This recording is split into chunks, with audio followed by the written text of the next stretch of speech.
Bonjour à tous, aujourd'hui je vous fais une petite revue sur le livre par Salle Digital de sa gamme Professional Line. Vous l'avez probablement vu déjà sur les pubs Facebook ou Insta. Salle Digital communique pas mal pour faire tester ses bouquins, notamment de la gamme Professional Line, par des photographes. C'est dans ce contexte-là que j'ai reçu un bon d'achat d'une valeur de 100 € pour faire un test et une revue de ce livre. Alors il faut savoir qu'en aucune façon, Salle Digital ne m'a demandé d'orienter ma revue d'une façon ou d'une autre, donc mes propos sont entièrement libres et ils n'engagent que moi. La gamme Professional Line, c'est une gamme qui est destinée donc plutôt aux photographes professionnels qui veulent envoyer à leurs clients des albums, notamment pour des reportages plutôt d'événements type familiaux, des choses un petit peu luxe. Cette gamme, elle se décline de plusieurs façons. Il y a des livres qui peuvent avoir des coffrets ou pas de coffrets, différents rendus. Donc c'est plutôt bien pensé pour des rendus qualitatifs de vos reportages photos.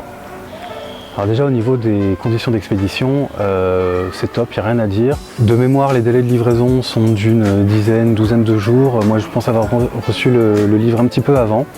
Au niveau de la création de l'album, ça va être un petit peu comme chez les autres imprimeurs, il y a différentes façons de procéder. On peut soit utiliser le logiciel maison de Salle Digital, moi j'ai utilisé le logiciel pour Mac, ou alors on peut envoyer son livre qu'on aura confectionné avec par exemple InDesign ou avec d'autres logiciels de mise en page, et surtout avec la possibilité d'envoyer en parallèle les fichiers ICC pour avoir un rendu qui va correspondre exactement aux retouches qu'on souhaite et vraiment avoir le meilleur rendu possible. Donc au niveau de mon livre, voilà, donc c'est un rendu avec une couverture en acrylique. C'est un petit peu particulier, moi j'avoue que je connaissais pas forcément ce type de rendu, c'est plutôt sympa, ça fait son petit effet. Il y a une bordure, reliure et le dos qui sont faits en cuir assez texturé. C'est plutôt pas mal, c'est plutôt qualitatif. Au niveau de la reliure, c'est plutôt solide, hein. Quand on ouvre le livre, on n'a pas le sentiment de pages qui risquent de se décrocher. Donc moi ça fait quelques mois maintenant que j'ai le livre, voilà, je ne le consulte pas tous les jours non plus, mais voilà, j'ai pas de pages volantes, j'ai pas ce sentiment de fragilité particulière. C'est plutôt bien réalisé, c'est plutôt bien fait.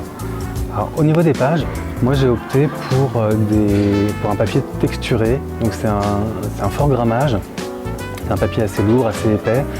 On est sur un rendu plutôt qualitatif, plutôt fine art, et c'est vraiment pas mal pour bien faire ressortir ces photos. Alors, pour être tout à fait honnête, moi j'ai choisi donc ce papier texturé pour mes photos. Avec le recul, je pense que c'est pas forcément le papier le plus adapté à ce type de projet. Je trouve la texture un petit peu profonde, un petit peu forte. Et c'est vrai qu'autant sur des photos qui sont pleine page, voire double page, c'est un petit peu moins visible, autant sur des photos qui sont plus petites, la trame va être un petit peu forte, va être un petit peu visible, et voilà, j'aurais préféré quelque chose d'un petit peu plus léger au niveau de cette trame. Après, il existe tout type de papier possible, il y a du brillant, il y a du mat, il y a du texturé, on peut choisir la combinaison qu'on veut. Je pense que si je devais refaire ce projet, probablement je le ferais tirer sur un papier mat plutôt que texturé. En ce qui concerne le rendu des couleurs, la colorimétrie, je trouve qu'on est vraiment assez proche de mon intention, de ce que j'avais voulu faire à la retouche. Souvent, quand on retouche sur des écrans calibrés, ce qui est mon cas, et lorsqu'on livre les photos, le client va les regarder vraisemblablement sur un écran.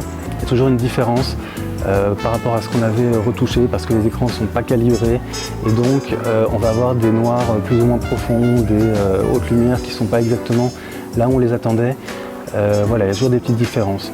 Là, j'ai vraiment retrouvé les couleurs que j'avais voulu avoir, la colorimétrie que j'avais mise lors de ma retouche. Donc il n'y a pas de surprise, il n'y a pas de rendu différent de ce que j'avais imaginé. Et mon intention est bien retranscrite à travers ces tirages. Au niveau des noirs et blancs, c'est pareil. Les noirs sont bien comme je les souhaitais. On a une finesse et un détail dans les niveaux de gris qui correspond à ce que j'avais voulu faire. Donc pour moi c'est nickel, c'est impeccable, j'ai pas grand chose de plus à rajouter. On peut y aller en toute confiance. Enfin, en ce qui concerne les coupes et les fonds perdus, il n'y a pas de surprise, je retrouve bien la mise en page que j'avais souhaitée. Donc tout est vraiment parfait à ce niveau-là. En conclusion, je vous recommande les tirages, les livres de Salle Digital. Je trouve que le résultat est tout à fait conforme à ce qu'on pouvait vouloir. Le rendu est plutôt qualitatif. C'est vrai qu'on est sur un positionnement tarifaire qui est un peu plus élevé que certains de ses concurrents, mais de mon point de vue, ça se justifie par le niveau de qualité du produit fini. Donc je le recommande sans réserve. Et voilà, et je vous souhaite de faire de belles photos. Soyez prudents, profitez bien de votre famille, restez chez vous et à bientôt.